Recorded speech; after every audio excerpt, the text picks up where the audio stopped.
Hey friends, tonight we begin with the most dangerous beauty routine in human history, and it was completely voluntary. What if I told you that medieval women applied toxic lead to their faces every single day, fully aware it caused organ failure, hair loss, and a slow, painful death? According to 13th century medical texts and church confessional records, noble women were dying from beauty complications at rates that shocked even medieval physicians. Here's a fact that will blow your mind. In some noble courts, more women died from cosmetic poisoning than from childbirth, and yet they continued doing it because in medieval Europe, looking poor or less refined was considered worse than dying young. If that fact just made you rethink every medieval painting you've ever seen, you're going to absolutely love or hate what comes next. Because that lead-based makeup, that was just the opening chapter of a very dark beauty manual. So, before we step into that world, like the video and subscribe, but only if you genuinely enjoy this. And tell me in the comments where you're watching from and what time it is there. Now, dim the lights, get comfortable, and let's ease into tonight's journey together. We're about to walk into a world where beauty didn't just demand sacrifice, it demanded lives. And everyone knew it, what beauty standards were like in medieval times. So, where do we begin? Let's start with the one medieval beauty rule that overshadowed everything else. If you looked healthy, you were doing it wrong. The glowing, outdoorsy, sun-kissed look we celebrate today with filters, vacations, and a suspicious amount of bronzer. In medieval Europe, that just meant you were poor, working, and possibly one bad harvest away from becoming a cautionary tale at church. Looking pale wasn't simply fashionable, it was your entire personality. Pale skin silently screamed, "I have people to do my outdoor tasks. I am superior. I have not touched a vegetable garden in years." If you were really pale, nobles might nod respectfully. If you were translucent enough to see a hint of your veins, that was practically VIP status. And if you glowed with the same cheer as a frightened candle in a haunted castle, even better. You were practically royalty. Now let's talk about how people achieved this look. Because nature was rarely helpful. Unless you lived in a castle dungeon, sunlight was kind of unavoidable. So, medieval beauty enthusiasts got creative. And by creative, I mean they turned their faces into chemistry experiments. Lead-based face powder became the medieval equivalent of a high-end foundation. Yes, lead, as in, warning, do not inhale, touch, lick, or exist anywhere near it. Lead. But back then, it gave you that coveted chalk white matte finish. So obviously worth it. It even smoothed uneven skin texture, mostly because it slowly destroyed the skin underneath, eliminating the problem and the skin at the same time. Dual purpose. Influencers today could never, but why stop at lead? Many applied mixtures of vinegar and powdered metals, chalk dust, ground pearls, or, because why not, egg whites. Egg whites would stiffen on the face like a crispy layer of skincare regret, creating a shiny glaze. Picture a human eclair. That was the goal. If your skin started peeling or burning, people just nodded approvingly and said, "Ah yes, it's working." Because nothing says beauty like mild toxicity and possible lifelong nerve damage. And while women were often the main participants in this medieval makeup roulette, some men joined in, especially at court. If you were a nobleman and wanted to impress, you'd dab on some powder, Maybe lighten your face a bit and pretend you woke up naturally radiant. Think of it as the medieval version of just a little concealer so I look awake. Men weren't immune to the beauty pressure. They just pretended they were. Let us move slightly north on the face to something medieval society hated with shocking passion: eyebrows. These days, eyebrows have entire product lines dedicated to them: gels, pencils, powders, laminated, feathered, threaded, and microbladed eyebrows are basically tiny, furry celebrities living on our faces. But medieval Europe looked at eyebrows and said, what if we just removed them entirely? Yes, the ideal beauty look for centuries was eyebrow free, smooth, blank, untouched forehead, real estate. Eyebrows were considered face clutter, a beauty distraction, so women plucked, shaved, or chemically dissolved them off using recipes that sound like a witch trying to sabotage a rival: quicklime, vinegar, and sometimes arsenic, all to achieve the clean, high forehead look that said, I have never frowned in my life, and if I did, no one would notice. But eyebrows weren't the only target. Foreheads themselves needed to be bigger. Apparently, a big forehead meant you were intelligent, noble, graceful, and had absolutely zero worries about taxes or grain shortages. A high forehead was the medieval version of old money aesthetic. To achieve this, women removed hair not just from the brow area, but from the top of the scalp too. They pushed back their hairlines until it looked like their thoughts needed more space to escape. The phrase, five-head today, is an insult. In medieval times, it was the ultimate compliment. Your forehead is enormous, stunning, majestic, a true goddess. Want to know how they did it? Tweezers, yes, but also hot cloths, strange pastes, and depilatory creams that smelled like despair and regret. Some manuals even recommended rubbing the forehead with a mixture of crushed walnut shells and pigeon droppings.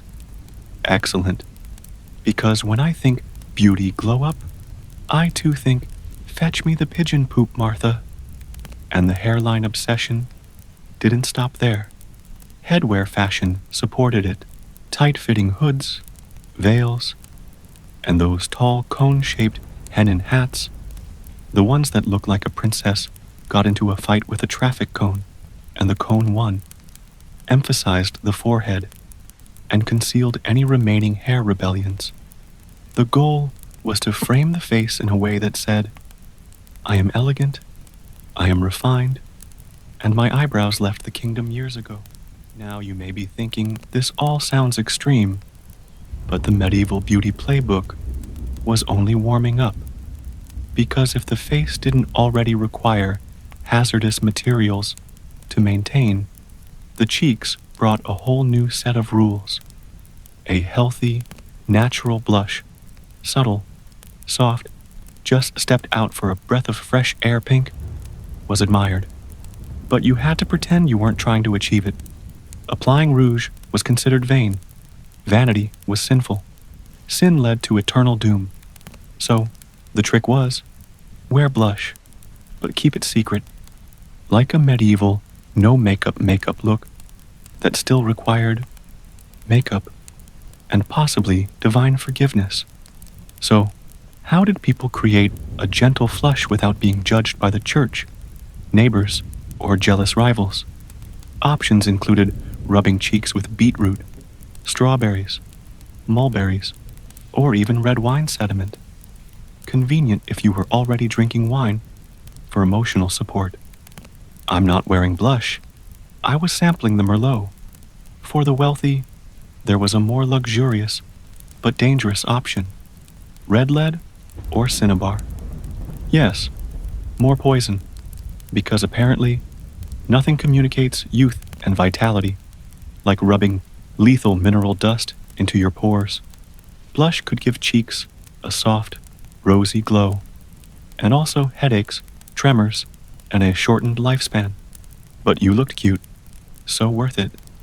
However, if your blush was too obvious, society might question your reputation.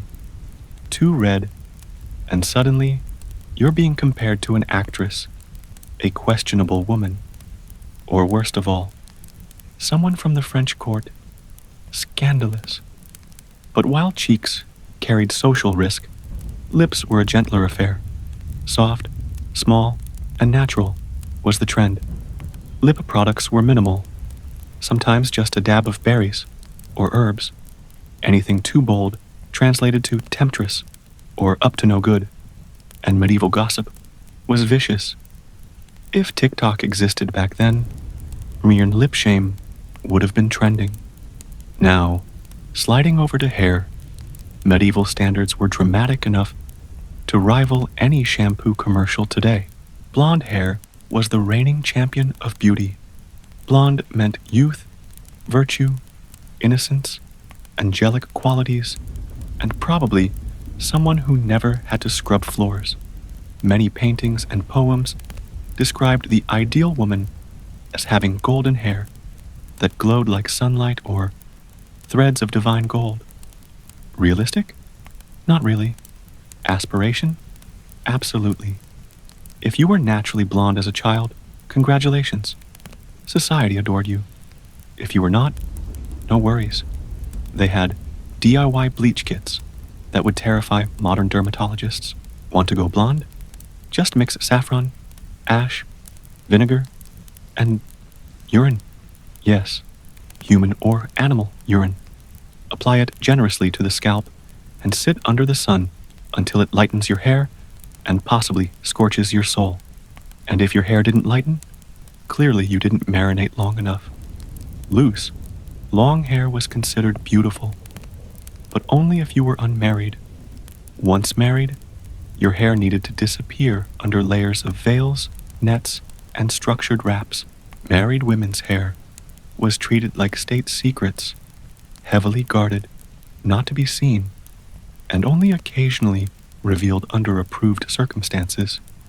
Hair was viewed as dangerously attractive. A married woman flaunting her hair publicly was almost an act of rebellion, or a moral crisis, or both. So brides went from flowing, Rapunzel-esque locks to fortified medieval hair bunker the moment they signed the marriage papers.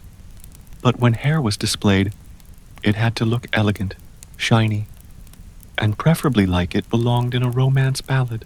Braids, ribbons, beads, silk threads, and tiny ornaments were popular.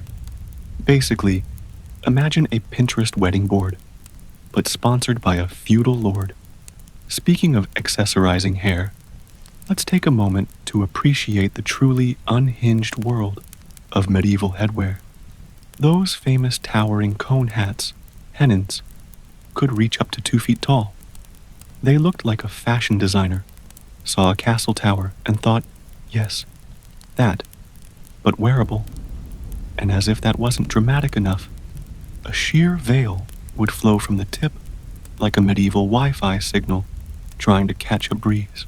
Practical? Absolutely not. But fashionable? Oh yes. And dangerous. Candlelit halls, full giant mesh veil, fire hazard, chic. The higher the hennon, the richer and more important you looked. If you ducked through doorways or smacked your headwear into chandeliers, that was a compliment. It meant your social status was tall. Now, before we move to the lower half of the face, there's a medieval dental reality you must know. Teeth were a sensitive topic. A nice smile was appreciated, but not flaunted. Why? Because most people didn't have toothpaste, dental floss, or literally anything that prevented tooth decay. Bread, ale, meat, and sugar-free diets weren't great for dental hygiene either. So, a demure, closed-lip smile was the standard. The Mona Lisa wasn't mysterious. She was just avoiding judgment on her molars. People cleaned their teeth with cloth, herbs, chalk, or twigs. Effective? Barely, but it kept their breath slightly less tragic. Chewing parsley or cloves helped. Breath mints were not a thing, but please stand 1 horse length away while speaking practically was. And what about the body overall? Let us gently step into that arena because medieval beauty standards for body shape were a delicate balance of look fragile, but not too fragile, or we'll worry. The ideal medieval woman appeared soft, slender, and a little ethereal, like she might faint at any moment, but gracefully. A narrow waist, a hint of curves, and an aura of divine fragility were admired. If you looked like you lifted anything heavier than a silver goblet, you were doing too much. But being too thin wasn't attractive either. That signaled illness or hardship. So, the sweet spot was, I look like I eat, but only foods that rhyme with poetry. Gentle curves symbolized fertility and health. So, women aimed for the I survive winter with grace body type. Think, delicate, but not breakable. Clothing supported this illusion. Dresses cinched just below the bust, elongated the torso, and made figures look taller and softer. It's like the medieval filter for vertical stretch. Now let us pause for a second because we have dragged medieval beauty routines quite a bit, and fairly so. But it's worth understanding the mindset behind it. Appearance in medieval society wasn't just about looking attractive. It was social armor. Beauty indicated status, purity, virtue, wealth, and even divine favor. Being beautiful could improve marriage prospects, social mobility, and how others treated you. But, and this is a big medieval, but being too beautiful or caring too much about beauty risked accusations of vanity, sin, temptation, or witchcraft. A woman could be admired one moment and condemned the next if her looks were seen as distracting or unnatural. Beauty was a tightrope. Look blessed, but not boastful. Look radiant, but not seductive. Look refined, but not French. Sorry, France. Medieval Europe had feelings. As if beauty pressure wasn't enough, the church added spiritual stakes. Beauty was considered a gift from God, but also a tool of the devil. Mixed messaging. Absolutely. Imagine being judged for dull skin and for having too glowing skin. Medieval women could not win. Men had standards too. Part 2 will explore that more. But their burden was lighter. Men were simply expected to look noble, clean, and like they could carry a sword, if absolutely necessary, but preferably not in a sweaty way. Women, on the other hand, lived in a society where their appearance could define their value. No pressure at all, right? Before we wrap part 1, let's tap into one more unexpected medieval beauty detail.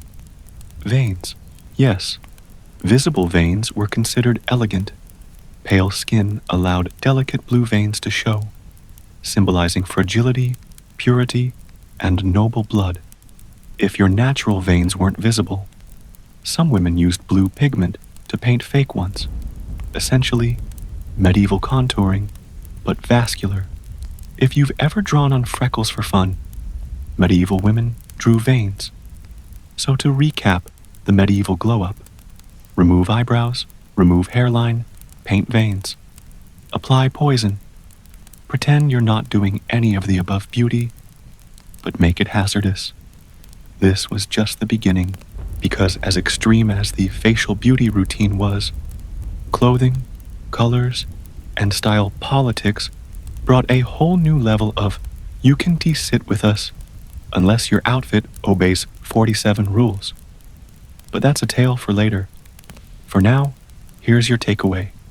If you ever feel modern beauty, standards are stressful Remember, medieval people said, "What if we just burn, shave, poison, and pluck our way to elegance?"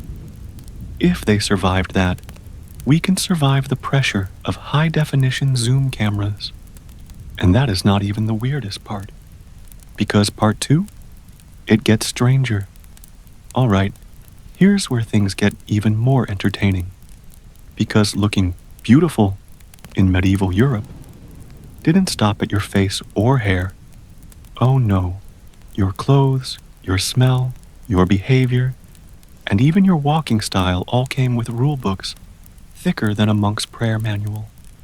If medieval beauty standards had a motto, it would be, why relax when you can panic about everything? Let's talk fashion, because medieval clothing was less about comfort and more about broadcasting your social rank like a walking billboard. And trust me, it wasn't subtle. If TikTok existed back then, get ready with me videos would sound like, first, I put on a 5 layers, so tight I can barely breathe. Then I add a veil, a belt, a headdress that could take out a small bird, and shoes that suggest I have never worked a day in my life. Slay, I guess. Clothing wasn't just fabric, it was identity. What you wore had to say, I am respectable. I am pure. I am wealthy, obviously. Please ignore the fact I haven't bathed properly since last season. Before we dive into the fashion chaos, we have to address an important truth. Medieval society feared looking common more than they feared plague, famine, or a tax increase. The worst thing anyone could accuse you of was looking like you did manual labor. Physical labor? Ooh. Sweat? Absolutely not. Calluses? Burn the evidence. Clothing existed to declare you were above such horrors. Let's start with fabrics. If your outfit was made of fine silk, velvet, brocade, or anything imported, you weren't just rich. You were, my family owns land, and intimidation as a hobby, rich. If you wore wool, linen, or anything that suggested durability, congratulations, you were likely working class. Nobles wanted outfits that could tear just by looking at them too aggressively. Durability was for peasants. Color was a whole other battlefield. Some colors were so tied to status that wearing them without permission was basically medieval fraud. Deep crimson, royal purple, gold thread. These were for the elite. Purple, especially, was treated with touch this and die energy because dye was expensive. A single purple garment could cost as much as a house. You didn't wear purple to flex. Purple was the flex. And because medieval society adored rules, they created sumptuary laws, which were essentially fashion police regulations written down. They told you exactly what fabrics, colors, and styles you were allowed to wear based on your rank. It was like someone invented a dress code, then, possessed by boredom, expanded it into a nationwide legal system. Imagine a world where wearing the wrong shade of blue could get you fined. Not even Crocs have caused that level of chaos. Sumptuary laws went deep. They regulated who could wear fur, how long your sleeves could be, how many jewels were socially acceptable, and whether your hat height matched your social worth. If a wealthy merchant's wife dared to dress too luxuriously and look like nobility, society had a meltdown. How dare you appear rich when you are only medium rich? Guards, seize her gown. Speaking of sleeves, medieval sleeves were a whole personality. They started tight and modest, but by the 14th and 15th centuries, sleeves became so long and dramatic that they practically dragged across castle floors like emotional support fabric. Some sleeves were detachable, purely decorative, or embroidered with so much gold thread they could fund a small army. Fashion wasn't subtle. Fashion wanted applause. Let's shift from outfits to scent, because beauty did not stop at the visual. Medieval Europe had mixed feelings about bathing. Depending on the century and the country, bathing went from normal to possibly sinful to please stop, the plague is happening. Cleanliness wasn't always achievable or socially encouraged. But that didn't stop people from wanting to smell acceptable. Without deodorant or body spray, people got creative. They wore linen undergarments to absorb sweat. Think of it as medieval moisture wicking tech. These underlayers could be washed more often than outer garments, which were rarely washed, so they wouldn't shrink, fray, or disintegrate into textile sadness. For fragrance, nobles used scented oils, rosewater, lavender sachets, and dried herbs sewn into clothing. Pomanders, little metal balls filled with spices, became medieval portable air fresheners.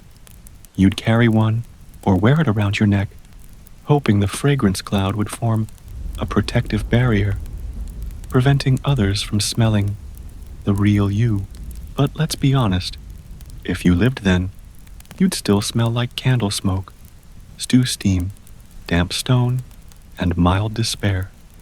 Now, let us discuss hygiene standards for the mouth, because medieval Europe had a very interesting relationship with dental care. Teeth weren't expected to be straight or bright. They were just expected to exist. If you still had most of them by age 30, congratulations, you won the medieval dental lottery. People wiped their teeth with rough cloth, herbs, ashes, or chalk, and sometimes rubbed them with salt or crushed mint.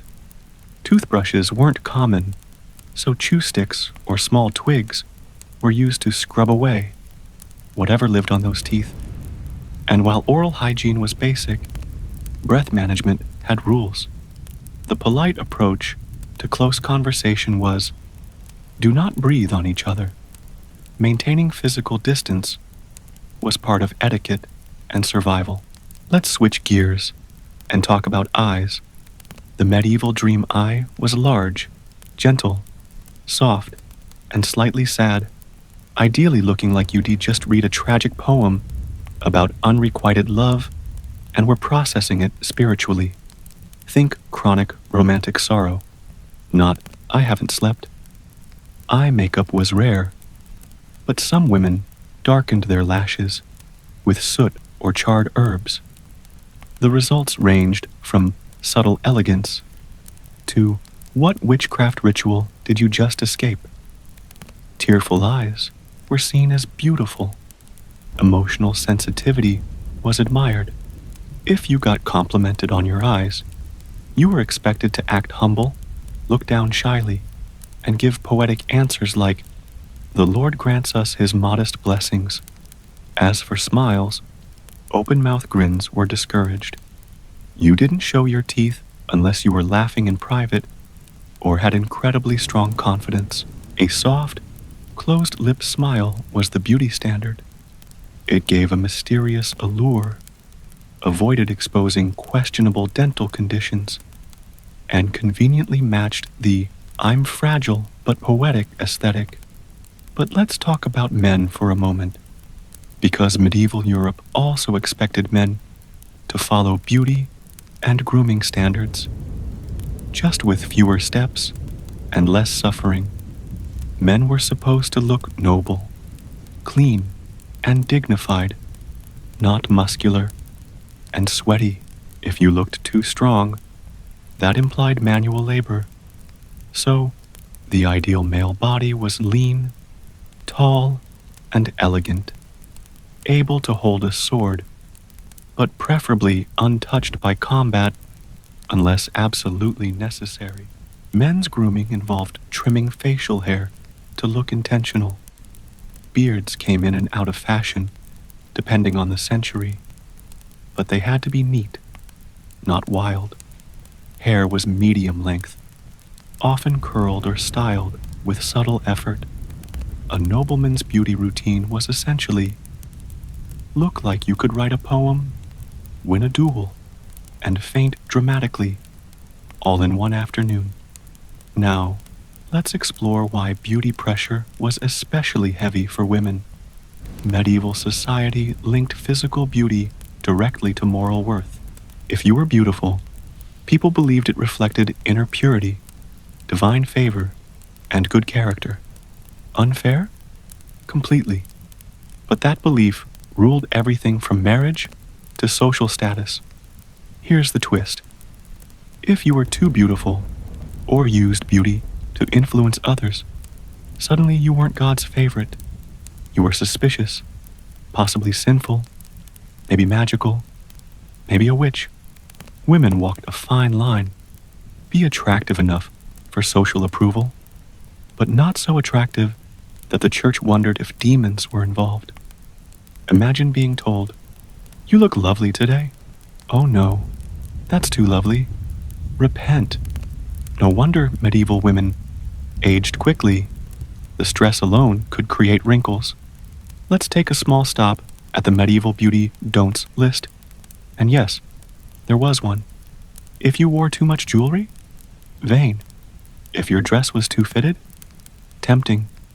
If you smelled too strongly of perfume, suspicious. If you styled your hair to look luscious, prideful. Basically, be beautiful, but do it quietly, invisibly, and preferably with guilt. A woman's beauty was also her social currency. For many, it was tied to marriage, the most significant event of their lives. Marriage shaped a woman's future. Wealth, home, safety, reputation, and ability to rise in status depended on marrying well. Beauty increased your chances. So, families invested in grooming daughters for the marriage market the way modern parents invest in college prep. Now, something we rarely talk about: medieval skincare and home beauty remedies. These were creative and terrifying. Besides lead, mercury, and lime, people tried herbs, milk baths, honey masks, and even animal fats for skin softness. Did these work? Some did. Some absolutely did not. Some summoned skincare demons. If medieval people had access to YouTube, their titles would be, "I tried boiled onion water on my face for 7 days. Chaos ensued. Medieval glow-up secrets. Gone wrong. Church-approved skincare hacks." It wasn't all disaster, though. Some remedies recognized today, like rosewater, oats, chamomile, honey, and aloe, were genuinely beneficial. Others, involving snail slime or urine-based toners, wouldn't pass modern product testing. Before we wrap this topic, let's touch on posture and behavior, because beauty wasn't only visual. You had to act beautiful. Posture mattered. A noblewoman had to glide, not walk, stand straight, move slowly, speak softly, and always maintain an air of fragile elegance. If a woman stomped, ran, or showed enthusiasm, not beautiful. If she tripped or fell, honestly relatable, but frowned upon. And social conversation was an art. You spoke gently, avoided coarse topics, and let men dominate discussions, even if you could outsmart them. Wit was admired, but only if delivered delicately. Too much personality was considered loud. The ideal woman was graceful, modest, charming, literate enough to appear educated, but not so educated that she intimidated anyone. Beauty was performance. Now, let's peek into one last quirky detail that shows how strange medieval standards were. Hand beauty. Yes, hands had rules. Soft, pale hands with long, delicate fingers suggested nobility, because it meant you didn't do manual labor. Rough, tanned, or calloused hands revealed your class instantly. Gloves became a symbol of status, a way to protect your delicate hands from the scandal of sunlight or work. Hands were so important that poems praised them. A knight would describe a lady's hand the way someone today describes a dream sports car. Her hands were fair, soft, and white as milk. Translation: she doesn't milk cows. To wrap this part of the journey, remember this. Medieval beauty wasn't just about appearance, it was a full lifestyle. Clothing, posture, behavior, voice, smell, hands, and even the visibility of your veins all fed into a definition of elegance shaped by class, religion, and a deep fear of sunlight. It was exhausting, expensive, occasionally deadly, and absolutely impossible to maintain without stress.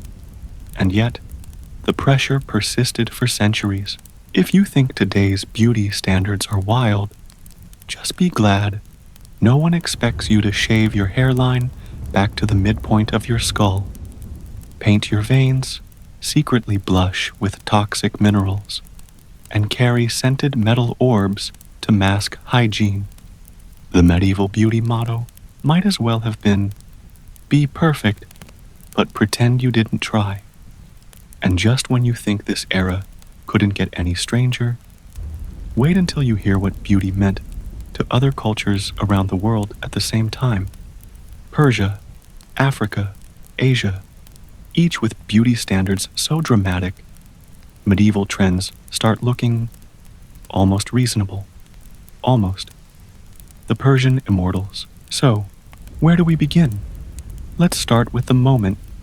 Persia looked at the world, cracked its imperial knuckles, and said, we're going to need some soldiers who don't, die. Not individually, that part still happened, but in reputation, numbers, and impact. Enter the Persian immortals. Not superheroes, not vampires, and not the result of an ancient gym membership gone too far, but something arguably scarier. An elite military unit designed to look like it couldn't shrink, weaken, or disappear. PR game. Unmatched. Picture this. It's around the 6th century BCE. Cyrus the Great, founder of the Achaemenid Empire, is building what will become one of the largest empires the world has ever seen, stretching across continents, cultures, and climates. You're trying to conquer or unite multiple lands, but you can't show up with a chaotic, mismatched group of fighters who argue over sword sizes. You need consistency. You need intimidation. You need a military unit that makes enemies go, nope, I'd rather negotiate. I'll pay taxes. Please don't. So Cyrus invents a troop so iconic that ancient Greek historians, famous for bragging about their own warriors, couldn't stop talking about them. They called them the Immortals. Why? Simple. Because their number never changed. Ever. The unit always remained exactly 10,000 strong. If one soldier died, got injured, retired, or suddenly discovered a passion for pottery instead of war, a replacement stepped in immediately. No empty slots, no gaps, no room for awkward, we're 9,982 today. The paperwork alone must have been terrifyingly efficient. This illusion, and yes, it was partially an illusion, was genius.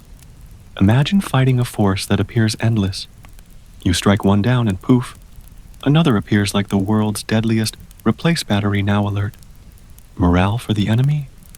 Downhill. Confidence? Evaporated. It wasn't immortality of the body, it was immortality of the brand.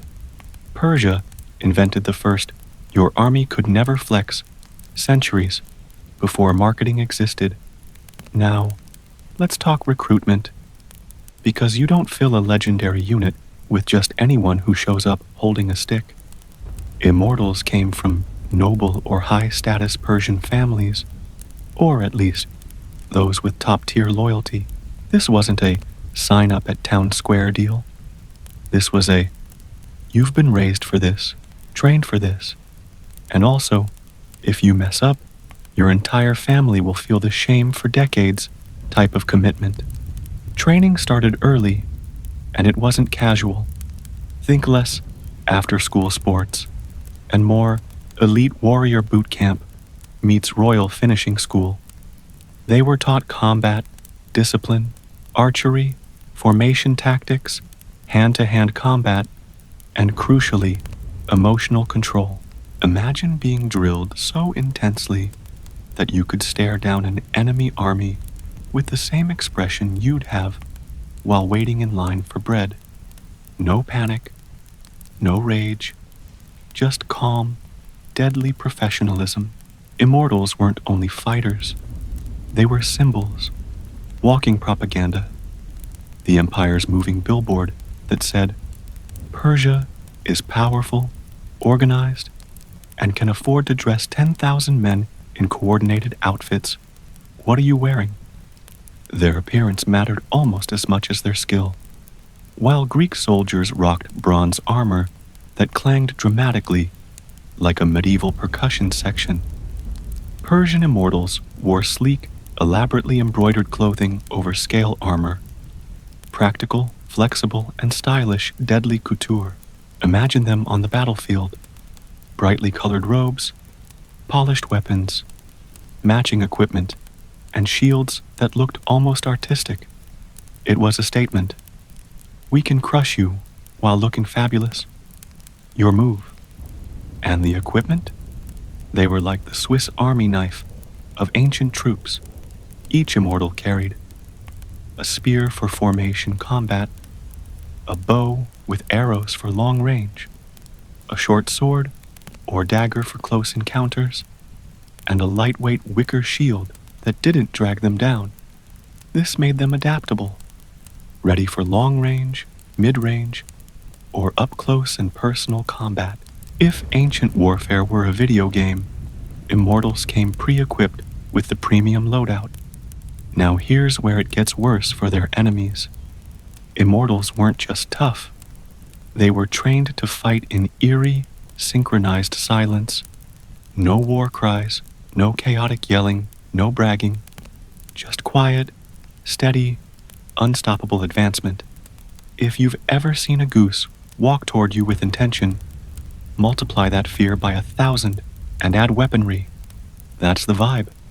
Enemy soldiers described them almost like a wave, smooth, continuous, and dreadfully calm. No rogue heroes sprinting out to show off. No chaotic breakdowns. Just perfect unity. A nightmare for anyone facing them. And here's the secret weapon. Discipline, mixed with luxury. Immortals weren't just fed well, they traveled with supplies that made other armies jealous. While most ancient troops lived on rations that tasted like sadness, immortals had access to fine foods, tents, servants, and extra clothing. They could stay healthy longer physically and mentally, which made them far harder to break in prolonged campaigns. Let's talk strategy for a moment, because the immortals weren't just attack, win, repeat. They were often placed at the heart of military formations. If battle lines wavered, immortals restored order. If the king needed protection, immortals formed a human fortress around him, calm as if attending a royal dinner. They were strategic glue. They also played double duty as royal bodyguards. Think Secret Service, but wearing embroidered silk and carrying spears. When the king traveled, immortals escorted him. When he ruled from the palace, they guarded the halls. When foreign ambassadors visited, immortals were positioned just visibly enough to send a message like, "Welcome, be polite, we are watching." Now, let's sprinkle in a little psychological warfare, because Persia mastered it. Immortals weren't just strong, they looked undefeatable. The consistency of their number, the immaculate coordination, the silent marching, it all fed the myth. Other nations genuinely believed they might be supernatural. The Greeks respected, feared, and low-key resented them.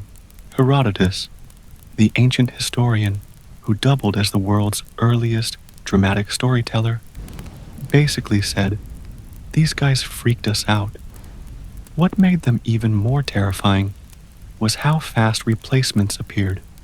Soldiers didn't see immortals die, because as soon as one fell, someone new took that place. It wasn't magic, just logistics, but perception is everything. Now, before you think this was a warm and glamorous lifestyle, let's address the downside. Immortals lived under constant pressure. They weren't allowed to slack, age visibly, get sloppy, or lose discipline. One mistake, and you could be swapped quicker than a malfunctioning phone charger. Being an immortal wasn't a job, it was an identity, a lifelong contract with zero room for mediocrity. Want to take a break? Too bad. Want a personal life? Manage it quietly. Want to retire? Possibly, but don't expect a parade. The moment you leave, someone else becomes the immortal, and the machine rolls on without you. Loyalty wasn't just preferred, it was mandatory at a level modern corporate HR departments can only dream of enforcing. Let us quickly address a common misconception, courtesy of Hollywood. Immortals did not fight shirtless, wearing masks like metallic sea monsters. Looking at you, 300. That was a creative choice. Real immortals wore layered clothing, carried shields, and relied on coordination, not cosplay intimidation. As the empire expanded under kings like Darius the Great, immortals became essential to ruling territory that stretched across cultures, languages, climates, and tax complaints. Darius refined their role, turning them into the empire's political chess piece. They weren't just fighters, they were symbols of order and the king's authority. If the immortals showed up in your region, it meant the empire was watching, and very serious. Their presence alone could calm rebellions or spark panic in anyone considering starting one. Before we pause for part 2, let's end with a scene. You're in an ancient city. The royal procession approaches. Musicians play. Perfumes mix in the air. Local officials line the streets, smiling nervously. And then, the immortals appear. 10,000 identical soldiers, shimmering armor under embroidered robes, moving as one, faces calm, eyes forward, not speaking, not breaking formation, not reacting to the crowd. You don't think, warriors. You think, my empire could never. And that was the point. Before we continue this story of silk-armored super soldiers, let's step behind the battlefield and see what life inside the immortals actually looked like. Because being part of this elite unit wasn't tied just about swinging spears and looking intimidating in slow motion. It was a lifestyle, demanding, disciplined, privileged, and occasionally terrifying. Let's talk about daily life. Because immortals didn't wake up casually like, ah yes, another day of being legendary. Their mornings were structured, strict, and built around one core goal. Never, ever embarrass the unit. Discipline wasn't encouraged, it was inhaled like oxygen. They trained constantly. Even in times of peace, drills continued, marching in silence, timing their movements to perfection, practicing archery, formation maneuvers, sword work, shield tactics, and stamina. They weren't aiming to become the strongest fighters. They were aiming to become the most reliable. An immortal wasn't supposed to panic, hesitate, or worst of all, stand out. No rogue heroes here. If the Greeks idolized the lone warrior who charges into battle dramatically, the Persians said, cute idea, but teamwork saves empires. Here it's something most people don't realize. The immortals didn't just train for combat, they trained for presence. The way they stood, walked, formed lines, guarded the king, or appeared in royal ceremonies, sent a message. They were human architecture designed to impress, intimidate, and remind everyone that Persia ran like a well-oiled luxury machine. But if their discipline was steel, their lifestyle was surprisingly cushioned. Literally, immortals traveled with high-quality supplies. While most soldiers in the ancient world slept on regret and damp ground, immortals had tents, bedding, and food that wouldn't traumatize your digestive system. They had pack animals, servants, cooks, and support staff. Imagine being fed nutritious meals so you stay in peak condition while your enemies are gnawing on hard bread and sad vegetables. This wasn't indulgence, it was strategy. A soldier who sleeps well, eats well, and bathes occasionally is less likely to fall apart during war. Persia treated the immortals like prized assets that must stay polished. Of course, luxury came with a price. Surveillance. Loyalty was everything. If you joined the immortals, your life belonged to the empire. You didn't get to be mediocre, lazy, or inconvenient. You didn't complain. You didn't ask. But what about my work-life balance? Work was your life, and balance meant standing perfectly still for 2 hours outside the king's chamber without blinking too loudly. Off the battlefield, immortals formed the king's inner protective ring. When the king traveled, they traveled. When he made royal appearances, they strategically flanked him, placed not just for security, but for aesthetics. The empire understood one thing very well. People obey what looks powerful, and nothing looked more powerful than a king shimmering in gold, surrounded by silent, perfectly uniform guardians who looked like they were carved out of order and duty. Inside palaces, they doubled as their security and symbolic decor. Other officials, nobles, foreign guests, all saw the same message. The king is always protected, always honored, and always one command away from turning this carpeted hallway into a battlefield. Subtlety? Never heard of her. But what about emotions? Spoiler. Not encouraged. Immortals were expected to remain composed under pressure. They trained to mask fear, excitement, pride, and pretty much anything that might disrupt that we are eternal marble statues, but alive energy. Now, let's decode the immortality illusion. Because honestly, this was one of history's greatest psychological PR campaigns. Persia didn't just build soldiers, they built mythology. The system worked like this.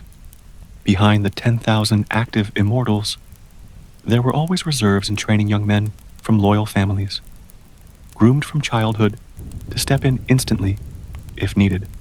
A soldier injured, replaced. Sick, replaced. Fell dramatically in battle, replaced so fast enemies might blink and think, wait, wasn't that guy just alive? It wasn't that immortals never died. They definitely did. It's that Persia refused to let anyone see the unit shrink. To outside eyes, the immortals were a constant, unchanging wall of 10,000. In ancient warfare, perception was half the battle. If your enemy thinks you cannot be depleted, they start losing before the fight begins. This illusion was so effective that even centuries later, historians repeated it like gospel. Nobody cared that it was logistics.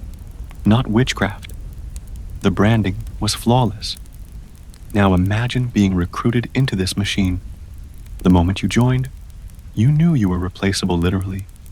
Glory wasn't the point. Continuity was. If you tried to stand out as a hero, you misunderstood the assignment. Too much ego? Removed. Too much individuality? Reassigned. The immortals didn't reward personal fame. They rewarded invisibly, serving the greater whole. This is the opposite of Greek hero culture, where Achilles could throw a tantrum, write a dramatic poem about his rage, and still be considered iconic.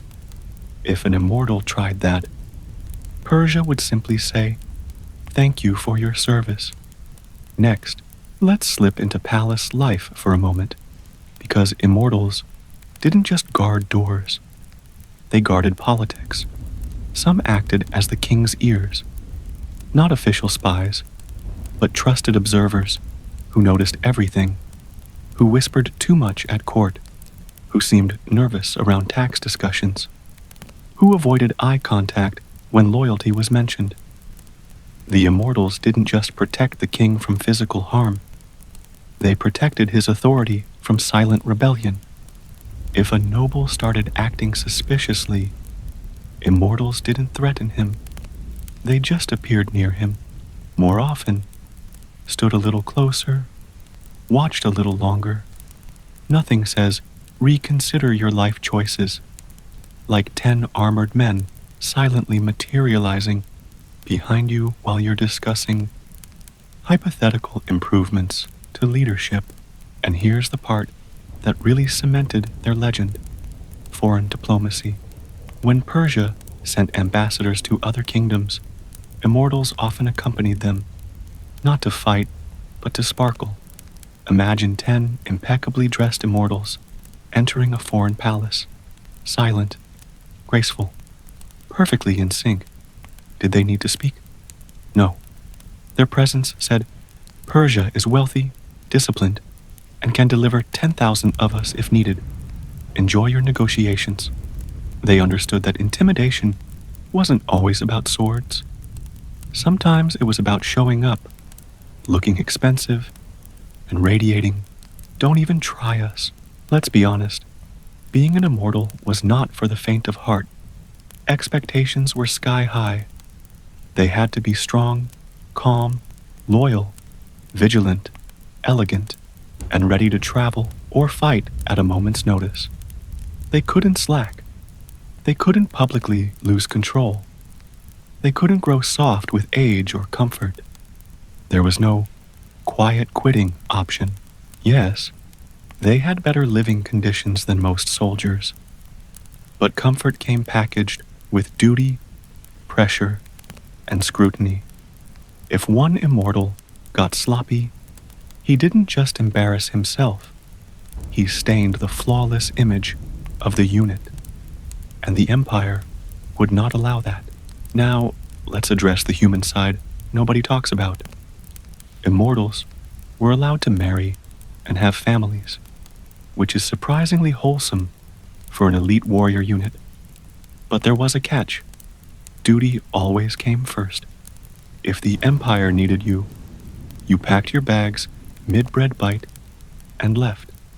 Family celebrations, personal milestones, hobbies, everything could be interrupted by a royal summons.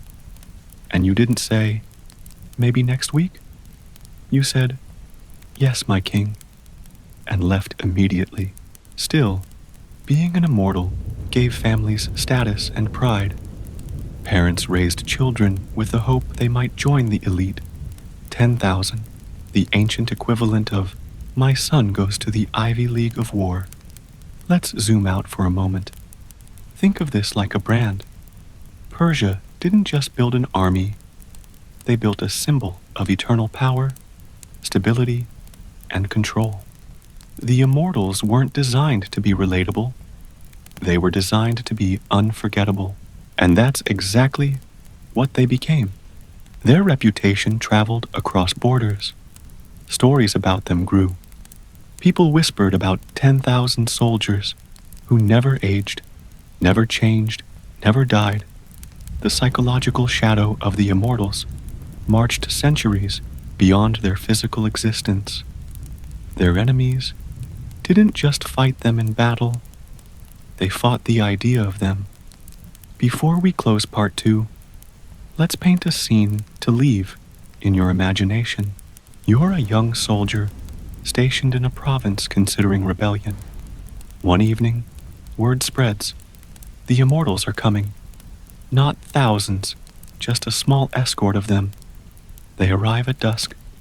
No shouting, no speech. They walk through the city gates, their robes catching the torchlight. The townspeople fall silent. Even the stray dogs pay attention. They take position around the governor's palace. No weapons drawn, no threats spoken, just presence. By morning, rebellion no longer seems like a good idea. That was the immortals' true power. Their existence changed decisions. The swords came later. Warrior women throughout history. So, where do we begin?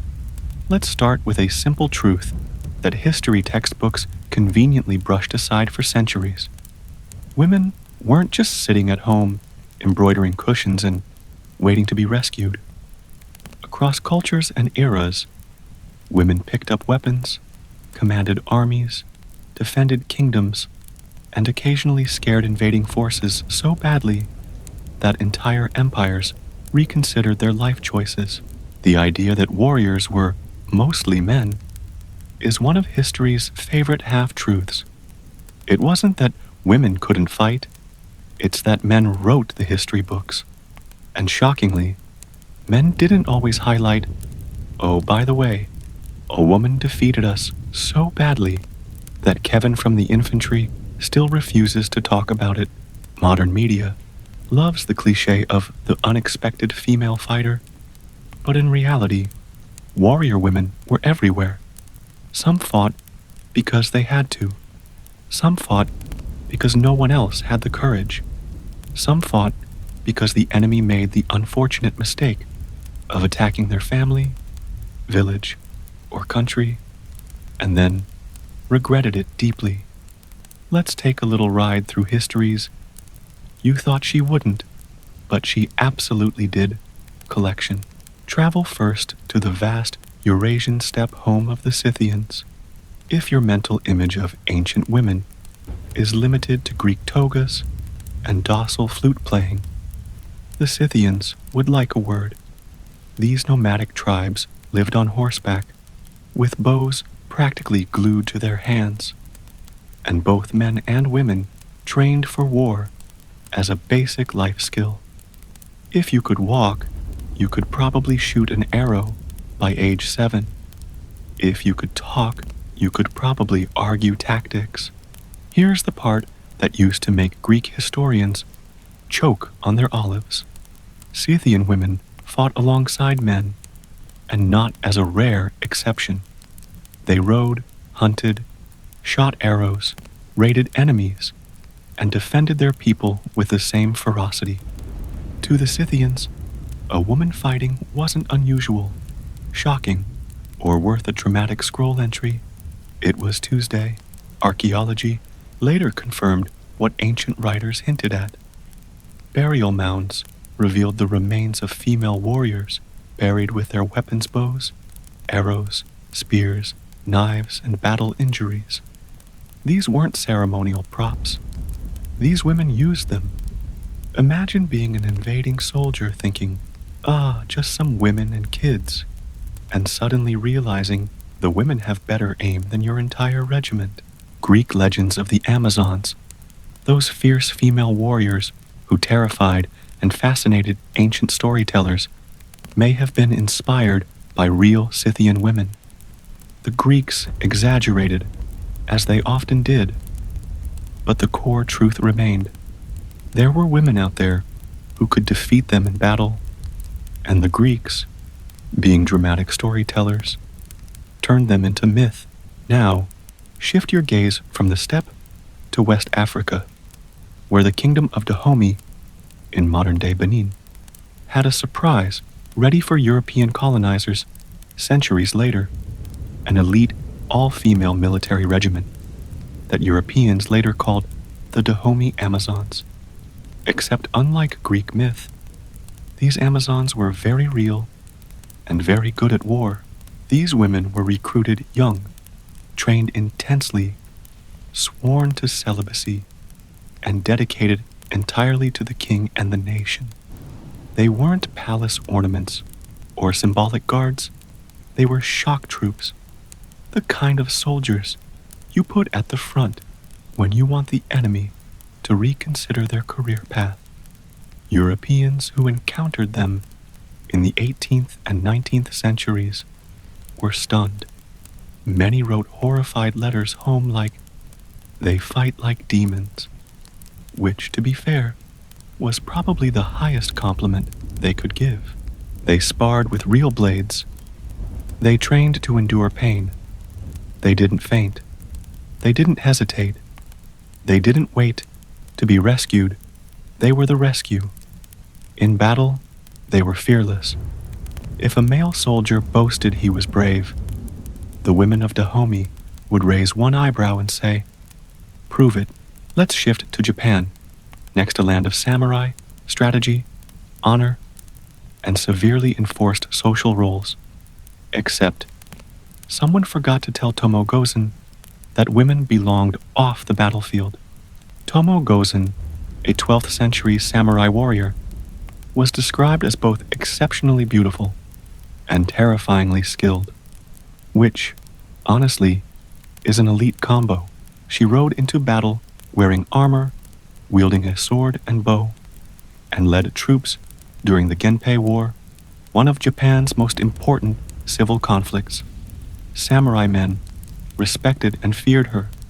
Stories describe her taking down enemy warriors with precision and calm that could make an action hero jealous. Her most famous moment? Facing a charging soldier, wrestling him off his horse, and beheading him. Clean, efficient, legendary. And then she just continued fighting, as if she hadn't just set a new world record in battlefield multitasking. Move now to ancient Britain, where a queen named Boudica proved that pushing a woman too far was a deeply poor strategic choice. The Romans thought they could humiliate her, seize her land, and harm her family. Rome made a mistake, a big one. Boudica didn't write an angry letter, file a complaint, or request a peaceful negotiation. She raised an army of united tribes and unleashed a level of destruction that made the Romans seriously consider putting "Do Not Upset Celtic Queens" into their military manual. She burned Roman cities to the ground, including what is now London. She wiped out entire Roman settlements. She became a symbol of resistance so powerful that even centuries later, Britain still talks about her like she's a national superhero. The Romans eventually won the war. They had more troops, better armor, and the advantage of not being wildly outnumbered. But they never forgot the queen, who almost broke them. Now imagine the Mongol Empire, known for fierce warriors, explosive expansion, terrifying horse archers, and strict patriarchal traditions. So, how did Kutulun carve out a place not near the top, but at the top of Mongol warrior culture? Simple. She challenged every man who wanted to marry her to beat her in wrestling. If she won, they owed her horses. If they won, they married her. She won so often that she collected thousands of horses, turned potential husbands into humbled losers, and built a reputation so impressive that Marco Polo wrote about her. She didn't fight for novelty, she fought because she was good. She rode into battle beside her father, advised war councils, and proved that skill had no gender. Now let's pause, because there's a pattern here worth noticing. Warrior women weren't rare because women couldn't fight. They were perceived as rare because societies preferred to erase them when writing history. When men fought, it was heroic legacy. When women fought, it became legend, myth, rumor, exaggerated tale, or footnote. Convenient. But let's continue, because the next story proves that being underestimated can be your best weapon. Fast forward to the 1400s in France. The Hundred Years' War is dragging on. Morale is low. France is struggling. And then a teenage girl named Joan of Arc walks onto the stage of history, armed with nothing more than conviction, courage, and an unshakable belief that she was chosen to save her country. No military rank, no noble birth, no training montage with a wise old mentor, just a mission. People thought she was delusional. Then she started winning battles. Joan of Arc led French troops to victory, lifting the siege of Orleans and shifting the momentum of the war. She wasn't hiding behind the army she rode in front, banner raised, inspiring soldiers by sheer force of presence. She wasn't a mascot. She was a battlefield commander with tactical instincts and terrifying confidence. Did France celebrate her? Briefly. Then politics kicked in. She was captured, put on trial by her enemies, accused of heresy, and executed at 19. But the legacy she left? Immortal. She became a national icon, a Catholic saint, and proof that leadership doesn't care about gender, education, or armor, just courage. Now, before we wrap part 1, let's highlight something important. All these women, Scythian warriors, Dahomey soldiers, Boudica, Tomogozin, Cuchulainn, Joan of Arc, were not exceptions to the rule. They were visible examples of a rule society preferred to ignore. When necessary, women fought. And when women fought, they weren't backups. They were decisive. The truth is, every culture had warrior women. Some were queens, some were soldiers, some were rebels, some were trained, some self-taught, some reluctantly forced into leadership, and some born for the battlefield. They weren't just heroines of legend. They were proof that bravery does not belong to one gender. And trust me, part 2 gets even better, because for every famous name, there were hundreds more whose stories are only now being rediscovered. Generals, pirates, snipers, rebels, and warriors who didn't just join the fight. If you thought the women in part 1 were impressive, buckle up, because history wasn't done serving plot twist. She's the problem your empire didn't see coming. For every warrior queen you've heard of, there were dozens more who pulled up to the battlefield like, "Move. I'm not here to participate. I'm here to ruin someone's legacy." Let's kick this off in Vietnam, where the Trung sisters looked at the Chinese Empire, one of the most powerful superpowers of the ancient world, and essentially said, "Get out of our house." The Chinese thought they could stroll into Vietnam, tax everything that breathed, disrespect local customs, and bully the population. Cute. Enter Trung Trak and Trung Ni, two sisters who responded to oppression like it was a poorly written script. They grabbed swords, mounted elephants, and started correcting the plot. When their family was targeted and Trung Trak's husband was killed, she didn't cry into a pillow. She declared independence, publicly, on purpose, with receipts. The sisters gathered warriors, rallied villages, and kicked the Chinese out so efficiently that even Rome would have sent a respect emoji. They liberated 65 citadels in what can only be described as a speed run of ancient rebellion. Their girl math was simple: oppression plus rage, eviction notice for the invaders. They ruled Vietnam for 3 years as co-queens, not as decoration, not as tokens as rulers, and not one of those technically queen, but men make decisions setups. These women ran the show. Eventually, China sent a much larger force back, and after a final battle, the sisters chose death over capture. The Chinese wrote them as rebels. Vietnam wrote them as national icons. History wrote them as a warning label. Never assume she'll stay quiet. Now, let's glide over to Central Africa, because if the Trunk sisters were an elephant-backed thunderstorm, Queen Nzinga of Ndongo and Matamba was a full-blown hurricane. In royal silk, armed with diplomacy, sharper than any sword, the Portuguese arrived in the 1600s, thinking they would colonize Angola smoothly. Nzinga sat down at the negotiation table and immediately made them feel like unpaid interns at their own meeting. At one infamous negotiation, the Portuguese governor sat on a throne while offering Nzinga a mat on the floor, a power move meant to disrespect her.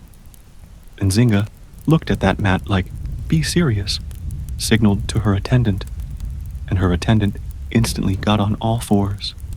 Nzinga sat on her back so she would be eye level with the governor. That's not diplomacy, that's a roast, served at room temperature with zero cutlery, and she didn't just clap back. With psychological warfare, she fought. She shifted alliances, like a chess grandmaster on caffeine. When Portugal tried to corner her, she teamed with the Dutch just to keep the pressure spicy. Her entire strategy was, if you try to own my people, I will make your empire's life a group project where you do all the suffering. She held off European domination for decades, not by wishing, not by hoping, by outsmarting, outtalking, and outlasting men who thought they invented power. Now, let's teleport to North America, where the Apache warrior Lozin operated like a spiritual sniper with Wi-Fi connection to the universe. Lozin wasn't just a fighter, she was a strategist, a protector, and basically the human version of "you picked the wrong village today." Apache women weren't stay home and churn butter types to begin with, but Lozin was different. She fought alongside the legendary leader Victorio, and he called her his right hand, not because it sounded poetic, but because she was that lethal. Lozin was known for a spiritual ability. She would pray, hold out her hands, and claim she could sense where the enemy was approaching from. Early military radar, but make it mystical. On the battlefield, she rode, shot, fought, and rescued. One story tells of her escorting a woman and newborn across hostile territory with enemy soldiers everywhere. Lozin was not scared. If the map said danger, she said perfect. Shortcuts. She stole horses, evaded patrols, and got them across safely. She did all this while armed, calm, and mentally ready to ruin someone's afternoon. If the Apache resistance had a playlist, Lozin was the bass drop. And since some people still believe East Asian samurai history was men only, allow me to introduce Nakano Takeko, who basically looked at the rulebook of 19th century Japan and sliced it clean in half. Women weren't allowed to fight as samurai anymore. Society said, no, it's not proper. Takeko heard "not allowed" and translated it as limited edition challenge. When the Boshin War broke out, she didn't sit in a tea room writing poetry about longing. She formed a women's combat unit, trained them in the art of the naginata, a blade on a pole that turns its user into a graceful blender of doom, and led them into battle like a DLC character Japan wasn't ready for. Eyewitnesses said she cut down enemy soldiers with the calm efficiency of someone crossing items off a grocery list. She wasn't just fighting for her clan, She was fighting for the right to fight, and when she was fatally shot, she instructed her sister to behead her so the enemy couldn't take her head as a trophy. That level of dignity and defiance could burn through steel. Now, off we go to the 20th century, because if you thought warrior women vanished after swords left fashion, meet Lyudmila Pavlichenko. The Soviet sniper, Nazi Germany, wished had taken up literally any other hobby. Pavlichenko joined World War II at 24 with the kind of don't waste my time energy that turns enemies into statistics. The Red Army initially tried to assign her to nursing. She responded with, "No thanks, hand me a rifle." Smart decision. She became one of the most lethal snipers in recorded history with 309 confirmed kills, including 36 enemy snipers, meaning she was literally hunting the hunters. If Call of Duty had her as a character, people would complain she's overpowered. German soldiers grew so terrified of her that they began calling her Lady Death. That wasn't propaganda, that was trauma speaking. At one point, the Nazis tried to bribe her with a loudspeaker announcement, "Come to our side, we'll give you rewards." She ignored them so hard that history forgot the man on the microphone, but remembered her. And she didn't just fight, she roasted. On a US press tour, after being pulled from the front, male reporters asked her if she wore makeup while killing Nazis and whether the war hurt her chances of finding a husband. Pavlichenko basically replied, "I kill fascists, and you're worried about mascara? If microphones could bleed, that one would've." Some people still think warrior women were rare.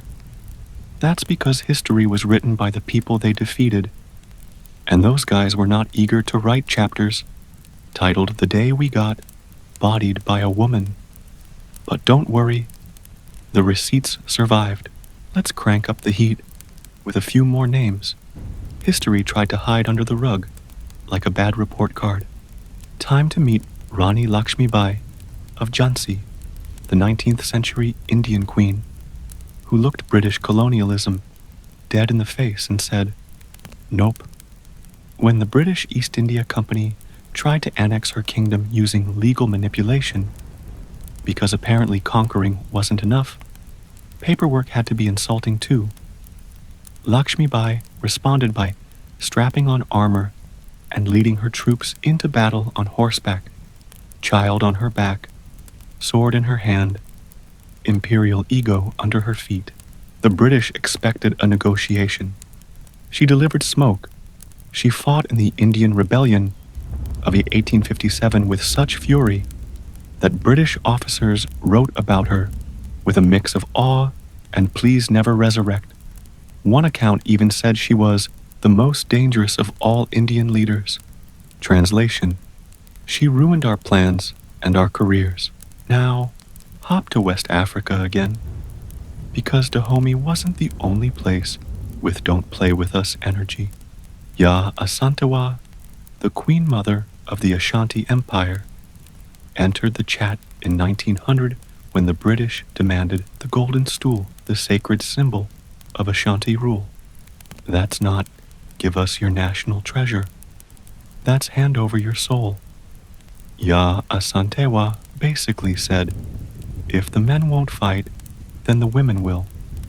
Picked up a rifle and led the War of the Golden Stool like a walking prophecy with aim. She wasn't out here for a light protest. She was ready for colonial heartbreak. She held off the British with strategy, spirit, and roast energy strong enough to scorch uniforms. Even though she was eventually captured, the Ashanti never surrendered the golden stool, meaning her mission succeeded. They tried to remove her from history. It didn't stick.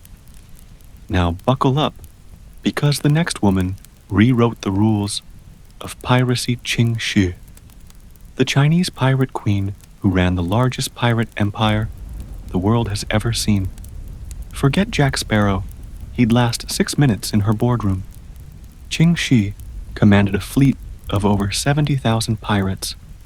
That's not a crew, that's a floating nation with better HR and worse forgiveness.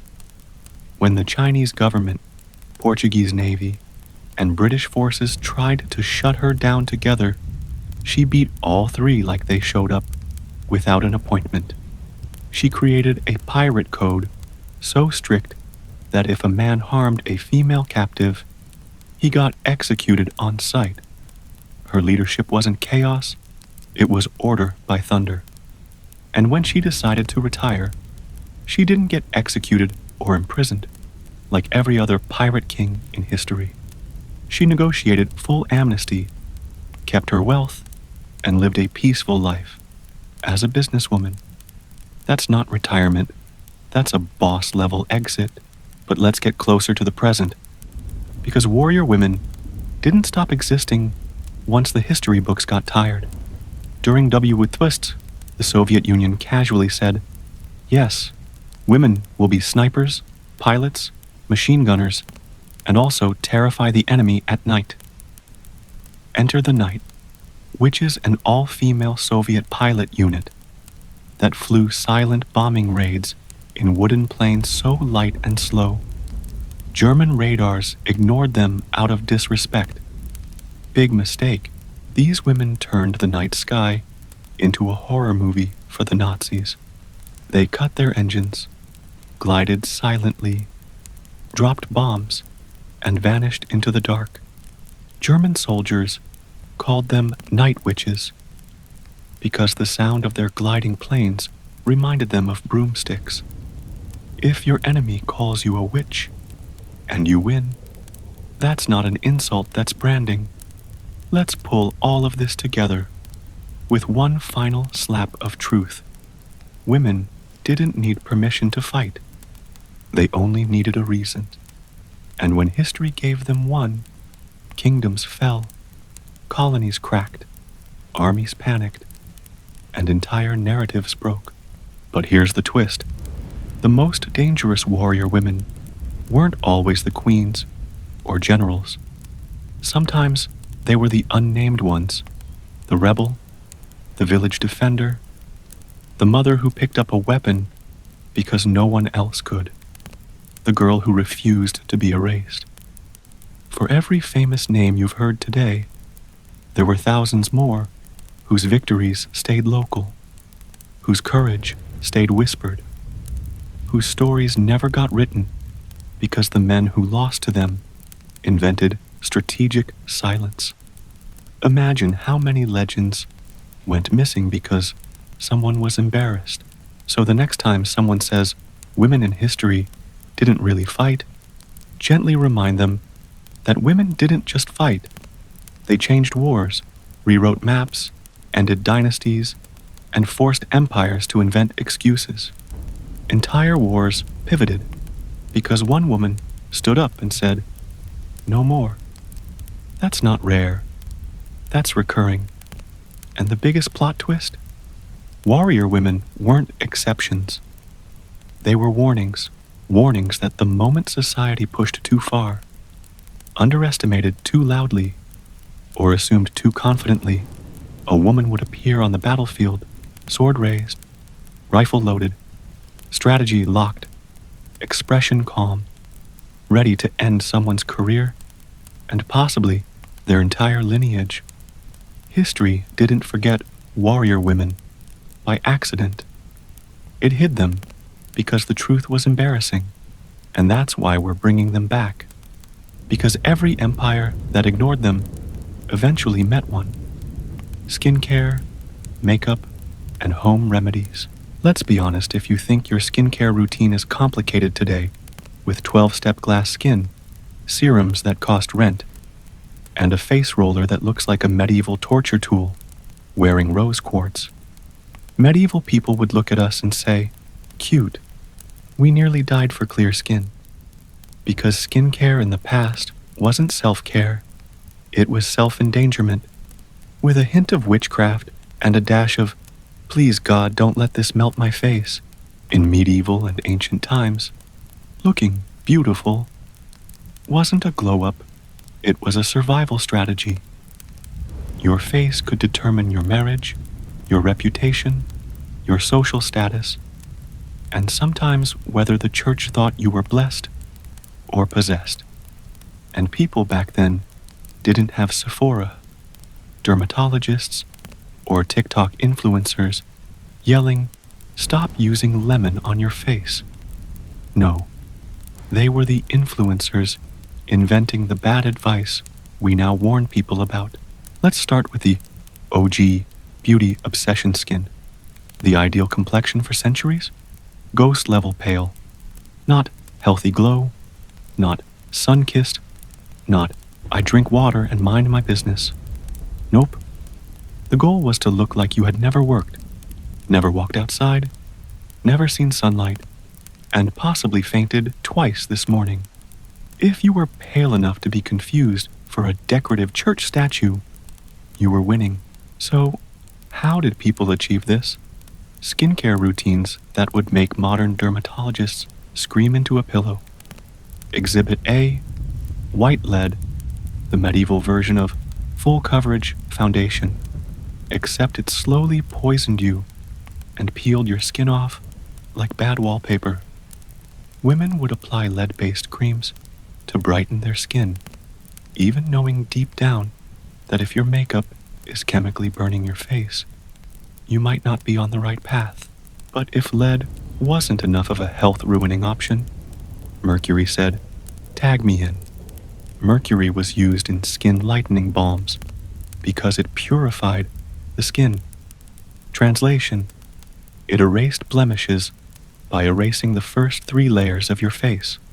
Side effects included tremors, organ damage, and hallucinations. So, yes, flawless skin. But at what cost? The answer: your life. And if you think DIY skincare is a new trend, no. Ancient people were running a full Pinterest witch kitchen long before Pinterest existed. They tried everything: eggs, milk, crushed pearls, snails, honey, onions, ashes, sour wine, and occasionally random animal parts that no one should ever rub on their face. The beauty motto was basically, if it exists, smear it on your skin and see what happens. Ancient Egypt? Oh, they had skincare down, like it was a spiritual calling. Egyptians moisturized with oils, honey, and milk baths. Cleopatra supposedly bathed in donkey milk. And before you judge, just know some luxury skincare brands today charge $300 for the same vibe. Egyptians exfoliated with sea salt scrubs and used almonds and honey masks. Their skin was probably smoother than half of Instagram filters. Meanwhile, ancient Romans were mixing animal fat with starch and adding a touch of perfume to make early moisturizers, which honestly sounds like the ancestor of drugstore cold cream. They also used bread soaked in milk as a face mask. Yes, carbs as skincare. Somewhere an influencer is already drafting a video titled, "I tried the Roman bread facial for 7 days. Here's what happened." But let's talk acne, because zits didn't magically appear with puberty in 1998. Ancient remedies for pimples included basil, mint, rose water, crushed barley, and honey. Okay, fine. That sounds harmless. But others used vinegar, sulfur, and even cat urine. Yes, someone looked at a cat, then at their pimples, and said, "This is destiny."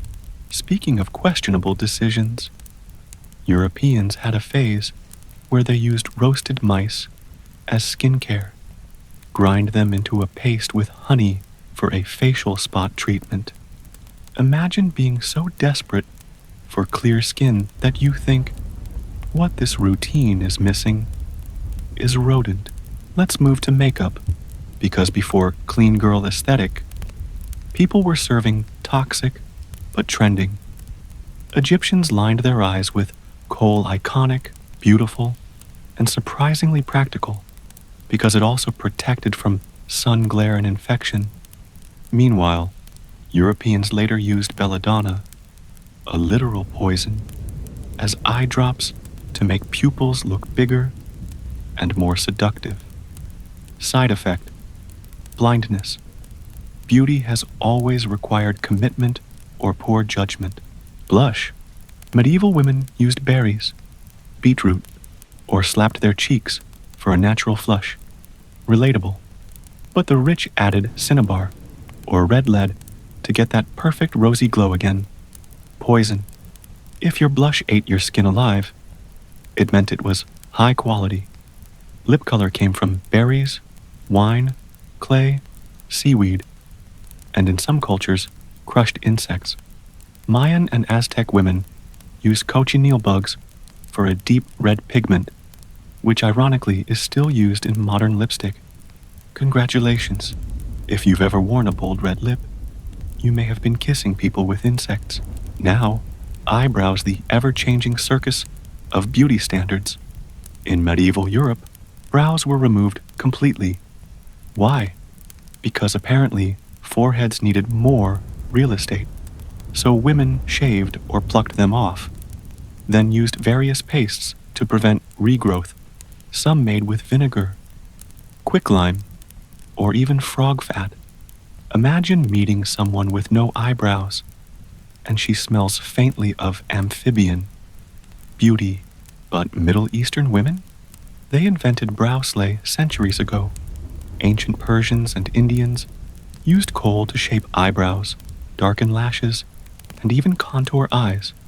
Threading, the very same threading done in salons today, originated in ancient Persia and India.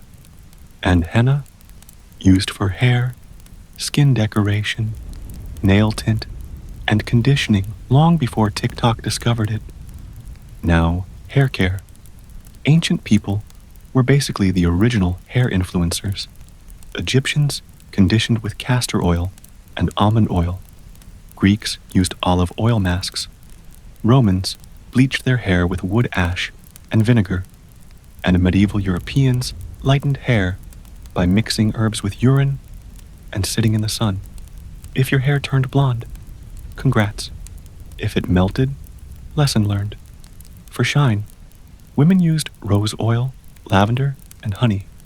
If dandruff struck, remedies included onion juice, nettles, or rubbing lard into the scalp. Imagine going to bed smelling like a sandwich. Now the part no one talks about: smell. Deodorant wasn't a thing, so people invented body odor hacks. Egyptians used scented oils, perfumed cones that melted on their wigs, and deodorizing powders made from baking soda-like minerals. Ancient Greeks rubbed their armpits with wine. Romans used perfumes heavily, so heavily that one senator once complained the scent in the baths was violent. If your perfume has a body count, it's too strong. In the Middle Ages, people believed too much bathing was sinful or unhealthy, so they masked odor with herbs, flowers, and pomanders, little perfume balls stuffed with spices. Wealthy folks smelled like cloves and roses. The poor smelled like effort and survival. Teeth? Whitening pastes in ancient times were made from pumice, charcoal, crushed bones, oyster shells, and in Rome, Portuguese urine was used as mouthwash. Yes, they imported it. Someone started a pea-based export business. Influencers today would call it liquid glow rinse. Tooth care improved with time. China used herbal toothpaste earlier than Europe, and ancient India's Ayurveda recommended neem sticks for brushing still used today because they work. For home remedies, almost every culture had a grandma-approved list of apply this or die. Indian Ayurveda had turmeric masks, sandalwood paste, and gram flour scrubs still popular today because they actually work. Chinese women use pearl powder for brightening and rice water to soften skin. Yes, the same rice water TikTok claims it discovered. Meanwhile, medieval Europe said, "Here, put this butter and bread on your face and pray. If prayer didn't work, they escalated to snails, animal fat, or ale as cleanser.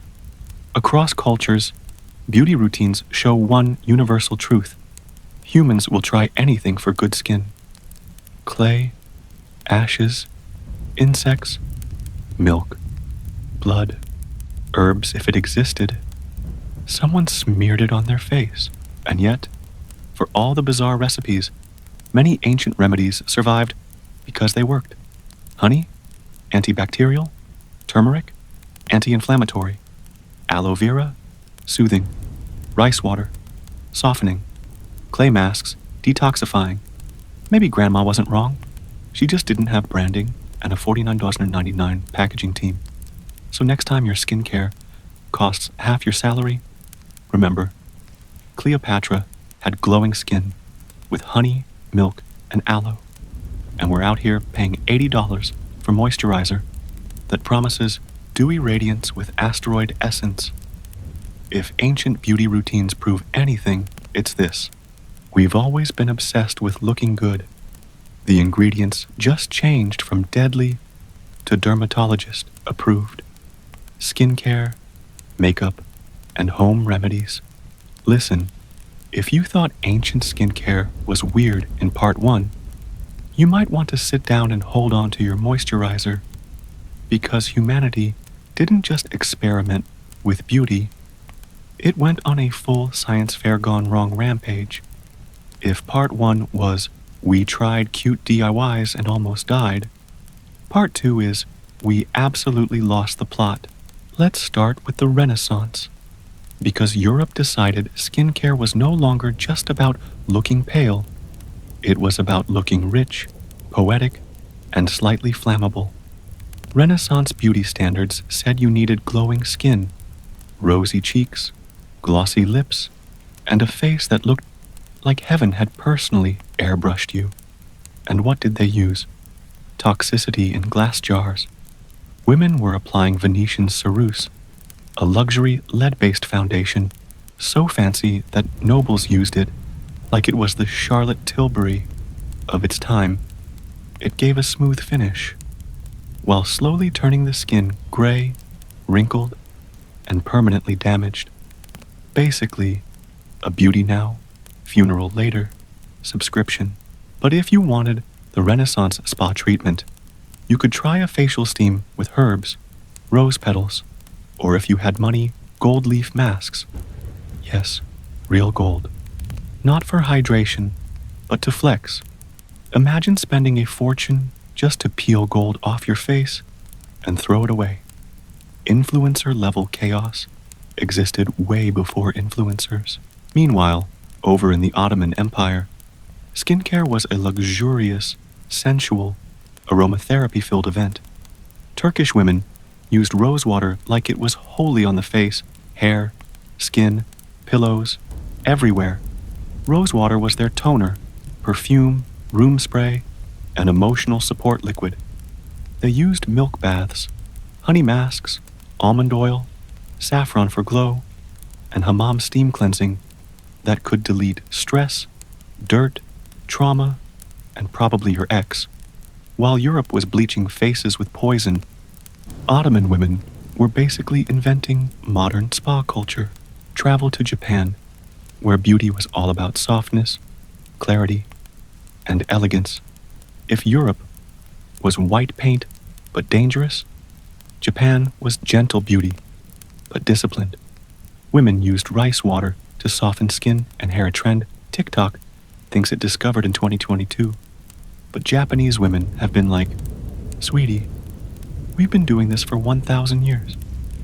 Camellia oil, tsubaki, was used to smooth hair and skin with a silky finish. And a guisu, no fun a soothing face mask made from powdered nightingale droppings, was used to brighten the skin. Sounds gross. Worked great. Meanwhile, geishas used safflower blush to tint their lips and cheeks, a natural clean beauty look, before clean beauty got trademarked. China took beauty routines to herbal science with a side of magic. Chinese empresses used jade rollers, yes, the same ones Sephora sells, for $40 to reduce puffiness and improve circulation, centuries before beauty gurus filmed it in 4K.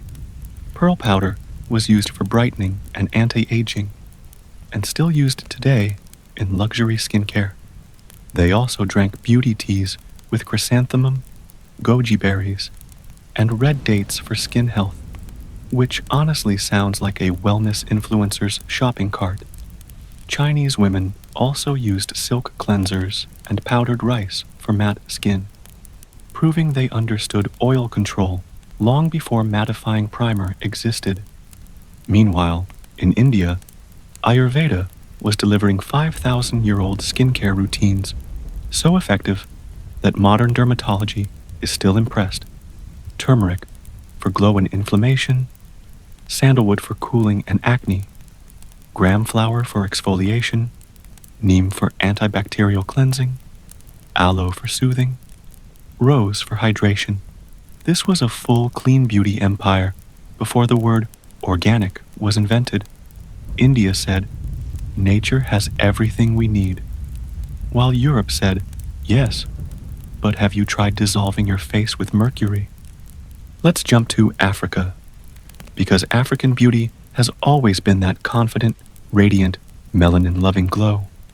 Ancient Egyptians used oils, aloe vera, honey, and kohl, literally invented skincare and makeup routines still trending today.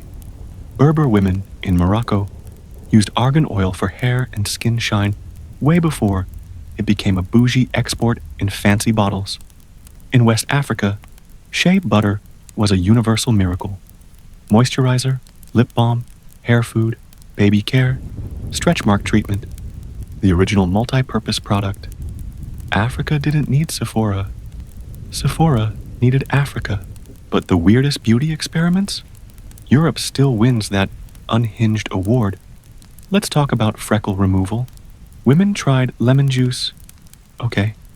Vinegar? Fine. Sulfur and quicklime? Please stop. Someone even suggested rubbing powdered pigeon droppings because it bleached the skin. If your skincare smells like a barn, it is not skincare, it is a cry for help. And then came the make your veins visible trend. Because pale wasn't enough. You needed to look delicate. Women used blue paint to fake veins on their chest, the original contouring, but vascular addition. Imagine drawing veins with a brush and thinking, yep, I look expensive. Humanity had no chill. Now lips. Long before lip fillers, women everywhere wanted plump lips, but had limited options. Rome used pepper and mint to plump lips with natural irritation. Yes, lip plumper existed. Some European women used nettles to irritate the lips into swelling. That is not a lip tint, that is a lawsuit. For eye makeup, Egyptians dominated, but Persia perfected kohl artistry. Kohl wasn't only makeup, it symbolized beauty, protection, and status. Some South Asian and Middle Eastern women still use surma today, a literal cultural skincare survivor. Meanwhile, Europeans said, let's put poison in our eyeballs to look seductive. Belladonna drops made pupils huge and vision questionable. Beauty is pain, but blindness is a lot. Hair care went through an entire emotional spiral across cultures. Vikings washed hair weekly, clean kings, while medieval nobles covered theirs with oils, scented powders, or fancy headpieces to hide the no-shampoo era. In ancient Greece, women curled hair with hot irons, but also used olive oil masks. African women braided hair in protective styles that communicated tribe, status, age, and marital situation. Hairstyles were literal identity, not just looks. And let's not act like Botox, fillers, and cosmetic procedures are the modern inventions. Nope. Ancient people found their own chaotic hacks. In some cultures, Women used leeches to suck blood for a fresh, youthful glow. Congratulations, that's the original vampire facial. If there's one thing historical beauty proves, it's that people would rather risk health than look average.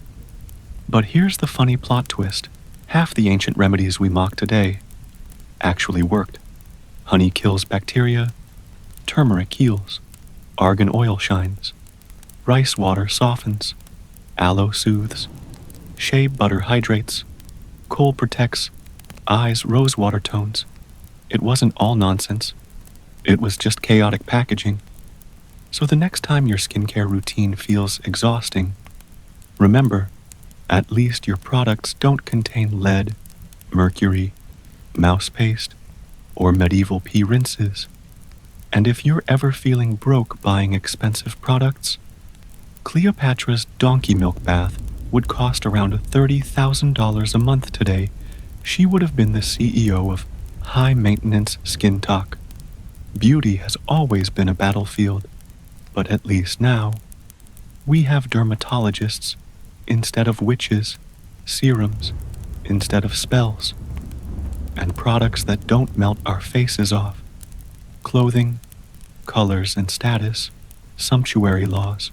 Let's talk about this for a second, because in the Middle Ages, your wardrobe was your resume, your bank statement, and your social security number, all stitched together. You couldn't just wear whatever you liked. The fabric, the color, the cut, even the fur on your trim single detail was a tightly controlled message about who you were, or more importantly, who you were allowed to be. This wasn't about fashion in the modern expressive sense. It was a visual language of power, enforced by laws called sumptuary laws. These were rules dictated by the crown and parliament that dictated what each class of person could and could not wear. The goal? To make sure nobody could dress above their station and blur the God-given lines of the social hierarchy. The most immediate and glaring signal of status was color. This is where it gets interesting. The brightest, most vibrant colors were the exclusive domain of the elite because they were astronomically expensive to produce. The king of colors was a deep, rich scarlet red made from the Kermes insect. It took thousands of these tiny insects to produce a single ounce of dye, making crimson and scarlet silks and velvets more valuable than their weight in gold. Wearing it was the equivalent of driving a solid gold car. Then there was Tyrian purple, a color so legendary and rare, it was practically mythical, sourced from the mucus of a specific sea snail in the Mediterranean. It took tens of thousands of snails to dye a single robe. In many places, its use was restricted solely to the immediate royal family. To see someone in true purple was to look upon a king or an emperor. On the opposite end of the spectrum, literally and socially, were the colors of the common folk. Peasants and laborers wore sad colors, undyed wool, in shades of brown, gray, and beige, which were the natural colors of the sheep. These fabrics were durable and cheap. A splash of a cheaper, plant-based dye, like woad for a pale blue, or weld for a muted yellow, might be seen on a prosperous merchant's wife, but never the brilliant hues of the nobility. Your clothing didn't just suggest your wealth, it screamed it in a specific, legally enforced color palette. Now, let's talk about the fabric itself. This was the foundation of your social standing. At the absolute pinnacle was silk, imported at great cost and danger from China and later the Byzantine Empire. Silk was the ultimate flex. It was soft, it shimmered, and it was completely impractical for any kind of work. Following silk was velvet, a lush, piled fabric that consumed vast amounts of material in its making. Then came fine linens and high-quality, finely woven wools. The common people, however, were clad in what was called homespun, or russet, a coarse, sturdy, and often itchy wool that was functional, not fashionable. Wearing silk, if you were a merchant's daughter, wasn't just a fashion faux pas. It was a crime. You could be fined, have the garment confiscated, or even face public humiliation. But the social climbing didn't stop with color and cloth. The awkward reality is that the elite found even more subtle ways to distinguish themselves through tailoring and accessories. Here's where it gets worse for the aspiring middle class. The cut of a garment was a dead giveaway. Noblemen wore long, flowing gowns and houppelants with voluminous sleeves that trailed to the floor, a style that was utterly impossible for anyone who had to walk through mud or perform any physical task. Their shoes were long and pointed, the tips sometimes so extravagantly extended they had to be tied back to the shins with chains. This was the medieval equivalent of having ridiculously long, manicured fingernails, a clear sign you never used your hands for work. For women, the silhouette was equally restrictive and status-laden. The high-waisted, floor-length gowns, often with trains, were designed for a life of leisure within castle walls. The sleeves were often detachable and lined with fur, another major status symbol. Speaking of fur, the type of animal skin you trimmed your clothes with was a whole other level of social taxonomy. Ermine, the white winter fur of a stoat, with its distinctive black tips, was reserved for royalty. Sable and marten were for high-ranking nobles. Lesser nobles might make do with fox or otter, while commoners, if they could afford any fur at all, were stuck with sheepskin, rabbit, or cat. Every element was a carefully calculated piece of a puzzle, designed to keep everyone in their place. A silent, walking embodiment of a social contract written not on paper, but in thread, dye, and fur. All right, here's where the velvet glove comes off to reveal the iron fist of the law. Sumptuary laws weren't just suggestions. They were meticulously detailed, ruthlessly enforced legal codes designed to police the social order, stitch by stitch. Imagine a government decree telling you exactly how long your shirt sleeves could be, or how much you were allowed to spend on your daughter's wedding dress. That was daily life.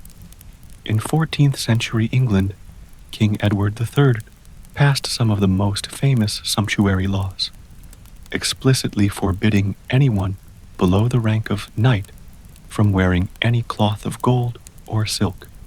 In 15th century France, laws dictated that merchants' wives could not wear sable fur or gowns with trains longer than a specific, modest measurement. The horror of a prosperous clothier's wife wearing a train that was 2 inches too long was considered a genuine threat to the kingdom's stability. The enforcement was often comically specific. Why this was a big problem for the rising merchant class is that they had the money, but not the bloodline, to wear the finest things. A law might state that a servant could not wear a girdle, a decorative belt worth more than a few pence, or that a commoner could not wear a doublet made of velvet. Tailors and guilds were often complicit in this enforcement, as they could be fined for making illegal garments. There are records of people being stopped in the street and having their clothing inspected by officials. If your gown was too fine for your station, it could be confiscated on the spot, and you'd be hit with a hefty fine. It was the medieval version of fashion police, but with the power to ruin you financially. Now, let's talk about the ultimate status symbol that walked and talked: the retinue. Your clothing wasn't just about what you wore on your own back. It was about the uniforms of your entire household. A noble's status was amplified by the number and livery of his servants. The more servants you had, and the more expensively you could dress them in your family's colors and badges, the greater your perceived power and wealth. This was called livery and maintenance, and it was a huge political issue. A lord arriving in London with 100 retainers, all wearing his distinctive blue and white livery, was making a powerful and sometimes threatening statement about his influence. Dressing your servants in expensive wool or even silk was a flex that said, "I have so much money, I can clothe my footmen better than a country knight." But the part nobody mentions is how people cheated. The medieval loophole was alive and well, just like today, where people might buy a knockoff luxury handbag. Medieval social climbers found ways to imitate the elite without breaking the letter of the law.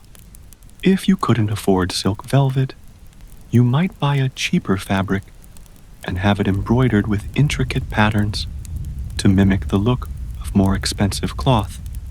If crimson dye were illegal for you, you might use a cheaper madder root dye to get a similar, if less brilliant, red. The cut of a garment could be subtly adjusted to hint at a more fashionable, aristocratic style without being an exact replica. It was a dangerous game of sartorial chicken, constantly pushing against the legal boundaries. This entire system began to crack under the weight of new money, the wealth of merchants and bankers who grew rich from trade. By the late Middle Ages, a merchant from Florence or London could be vastly wealthier than a landed knight, and he wanted his wife and children to dress accordingly. The repeated reissuing of sumptuary laws throughout the 14th and 15th centuries is proof that they were constantly being flouted. The laws couldn't stop the tide of economic change. The black market for luxurious fabrics and trims thrived. The modern echo of this is our own complex relationship with fast fashion and luxury brands. We may not have laws forbidding us from wearing certain colors, but a logo or a specific designer label serves the same social signaling purpose, creating visible and often unspoken hierarchies between those who can afford the real thing and those who wear the imitation. The battlefield has shifted from royal decrees to shopping malls and online stores. But the war to dress for the status we aspire to is a fight we inherited directly from the heavily regulated, color-coded world of the Middle Ages. Ancient music and instruments. Let's talk about this for a second. Because long before Spotify playlists and concert halls, music wasn't entertainment, it was power, prayer, and the very pulse of civilization. In the heart of ancient Mesopotamia, modern-day Iraq, music was a sacred technology, a bridge between the human and the divine, and no instrument embodied this more than the lyre. This wasn't a simple toy. It was an object of breathtaking craftsmanship and spiritual significance, dating back over 4,500 years to the Sumerian city of Ur. These lyres were works of art, often carved from wood and adorned with gold, silver, lapis lazuli, and detailed with animal motifs that were more than just decoration. One of the most stunning examples is the bull-headed lyre, discovered in a royal tomb. Its sound box was shaped like a bull's powerful body, and the instrument's head was covered in gold leaf, its beard crafted from precious lapis lazuli. This wasn't just for show. The bull was a potent symbol of strength and divinity, and its presence on the lyre turned the instrument into a sacred vessel. Played with the fingers or a small plectrum, the lyre produced a resonant, haunting tone. that was believed to carry prayers directly to the ears of the gods. We can't hear the exact melodies today, but clay tablets inscribed with early musical notation tell us the Sumerians used a 7-note scale, a foundation that would echo through millennia to influence modern Western music. In temples, hymns were sung with lyre accompaniment to deities like Inanna, turning music into a ritual, a form of cosmic communication. Now, while the lyre sang gently to the gods, the aulos screamed, wept, and danced through the hearts of the ancient Greeks. This reed-blown, double-piped wind instrument was the wild, emotional counterpart to the lyre's order. To the Greeks, music, or musiki, was an ethosa force that shaped the soul itself, and the aulos embodied its most primal, untamed edge. Unlike the lyre, favored by the rational sun god Apollo, the aulos was the instrument of Dionysus, god of wine, ecstasy, and madness. Its sound was dense, penetrating, and relentless, closer to the drone of a bagpipe than a gentle flute. The aulos consisted of 2 pipes, usually made of wood, bone, or ivory, each with its own reed and fingering holes. Playing it required incredible breath control. Musicians used a technique called circular breathing inhaling through the nose while pushing air out through the cheeks, allowing them to play continuously. The effort contorted their faces, puffing their cheeks so dramatically that Greek athletes often mocked aulos players for their distorted appearance. Yet, despite the jokes, a master aulet was revered. The aulos was not for background ambiance. In Greek theater, it accompanied the tragedies of Sophocles and Euripides, amplifying the mood and momentum of the performances. On the battlefield, its blaring voice cut through the chaos, keeping hoplites marching in lockstep. And during Bacchic rituals, its frenzied notes pushed dancers into trance-like states, dissolving the line between performer and the possessed.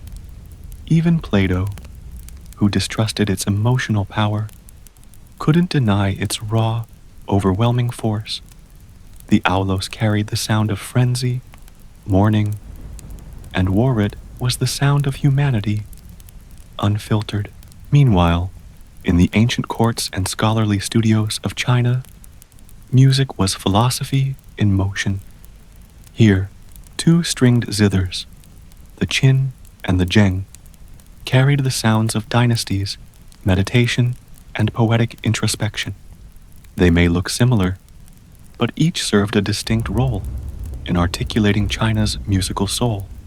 The qin is the elder, an instrument with over 3,000 years of history.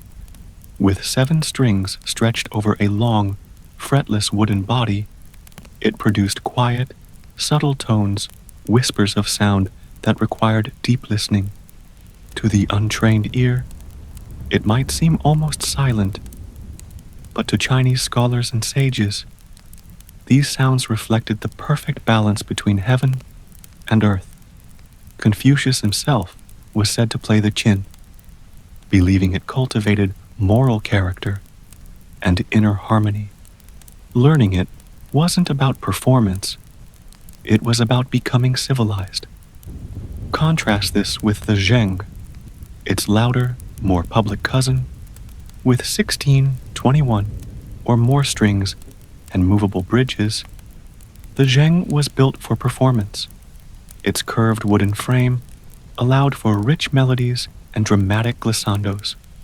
Musicians plucked the strings with plectra attached to their fingers, creating cascades of notes that shimmered like flowing water. Where the qin whispered to the soul, the zheng sang to the crowd. The qin accompanied poetry readings and silent meditation, while the zheng was the star of banquets and operas, its music capable of mimicking galloping horses, weeping lovers, or flowing rivers through the vibration of its silk strings. These instruments also represented gendered spaces. The chin was traditionally the domain of male scholars, while the zheng became associated with female performers. Yet both were respected, taught in academies, and woven into the Confucian ideal of a balanced education. They were and still are living echoes of an ancient belief that music was a direct path to virtue and emotional depth.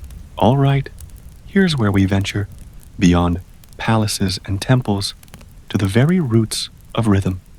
In ancient Africa, music wasn't just an art form, it was a language, a history book, and a spiritual conduit, all communicated through the most primal force of all, the drum. Across the continent, drums weren't just instruments, they were voices. They spoke, commanded, remembered, and summoned in a way that written language could not. The most iconic of these was the talking drum, found in West Africa. Shaped like an hourglass and strung with leather cords, this drum was a masterpiece of mimicry. A skilled drummer could adjust the tension on the cords while striking the head, actually reproducing the tonal patterns of spoken languages. Messages could be sent across vast distances, announcing births, deaths, warnings, or royal summons. Long before the internet or the postal service, the talking drum was the continent's first wireless communication network. But drums weren't just practical, they were profoundly spiritual. In kingdoms like ancient Kush and Benin, sacred drums were used to summon ancestors and deities during elaborate court rituals. Drumming was the heartbeat of initiation ceremonies, healing rituals, and funerals. To beat a sacred drum was to awaken forces beyond the veil. The craftsmanship was itself a sacred act, passed down through generations, with rituals observed even during the selection of the wood and the stretching of the hide. African music was a complex, polyrhythmic soundscape, with rattles, bells, shakers, and thumb pianos, adding layers to the foundational pulse of the drum. This music was inseparable from movement. You didn't just listen, you danced, you sweated, you became part of the rhythm. The drummer wasn't a performer, he was a conduit, channeling communal memory, energy, and spirit. These rhythms, carried through the trans-Saharan trade and later, tragically, across the Atlantic, would become the foundational pulse of music in the Americas, from Brazilian samba to Caribbean jazz. Now, let's travel high into the Andean mountains, where the air is thin and the clouds brush the earth. Here, the music of ancient civilizations like the Nazca, Moche, and Inca wasn't carried on strings or drums, but on the wind. Their rich musical tradition centered around aerophones, flutes, whistles, and most famously, the siku, or panpipes. The siku looks deceptively simple: multiple reeds or bamboo tubes of varying lengths, lashed together in a row or stacked in double rows. Each tube plays a single note. But the magic happens when two players perform together, alternating notes in interlocking patterns. This technique, called hocketing, created a haunting, breathy harmony that echoed across the mountain valleys like a conversation with the wind itself, symbolizing the Andean ideal of duality and balance. Flutes made of bone, clay, or reed were also widespread. Some were so small they could be worn as necklaces. Others were large, producing deep, resonant tones. Many were carved into the shapes of condors, pumas, or spirits, showing the deep spiritual link between sound and the natural world. One of the most fascinating finds is the ceramic whistling vessels of the Moche civilization. When water was poured into them, internal chambers forced air through a whistle, producing eerie, musical tones, literally, musical pottery. These were likely used in rituals, combining the elements of water, air, and sound into a single ceremonial act. For the Inca, music accompanied every stage of life, from birth to funerals, and from military marches to agricultural festivals. Soldiers moved to the coordinated sound of flutes, turning warfare into a form of ritual choreography. Their music was an offering to gods like Inti, the sun, and Pachamama, the earth, their breath itself, a form of spiritual devotion. Finally, we arrive in ancient India, where music was considered nothing less than cosmic engineering. According to Hindu philosophy, the universe itself was created from sound, from the primordial vibration known as Om. From this belief grew one of the world's most intricate and spiritually profound musical traditions. The earliest texts, the Vedas, dating back to at least 1500 BCE, contain hymns meant to be sung, not just recited. These Vedic chants had specific melodies designed to align the singer's soul with divine forces. Precision was essential. A mispronounced note or rhythm was believed to corrupt the ritual itself. The earliest instruments served both sonic and symbolic roles. The Vienna, a plucked string instrument, became a symbol of learning and divine expression, associated with Saraswati, the goddess of wisdom. Its strings were said to echo the vibrations of the cosmos. Wind instruments, like the bansuri, a simple bamboo flute, were vehicles of myth. Lord Krishna, the god of love and divine play, was always depicted charming the world with his bansuri, its sound believed to pierce the illusions of reality. Percussion, like the mridangam and later the tabla, didn't just keep time, they mirrored heartbeats, breath patterns, and cosmic cycles. The rhythms, or talas, were complex mathematical patterns, each linked to specific emotional states and times of day. This was all tied to rasa theory, the belief that music must evoke specific emotional flavors: love, heroism, peace, or sorrow. The melodic frameworks, known as ragas, were designed not just for listening, but to stir the soul and guide it toward meditation and transcendence. Unlike many ancient traditions lost to time, India's musical roots have not only survived, they have continuously evolved, carrying within them the same ancient truth, that to make music is to touch the face of the divine, to participate in the ongoing creation of the universe, one note at a time. And so, the night falls quiet, carrying their whispers into silence. If you enjoyed this tale, don't forget to like, share, and subscribe, so you never miss another whisper in the night. Until we meet again, good night.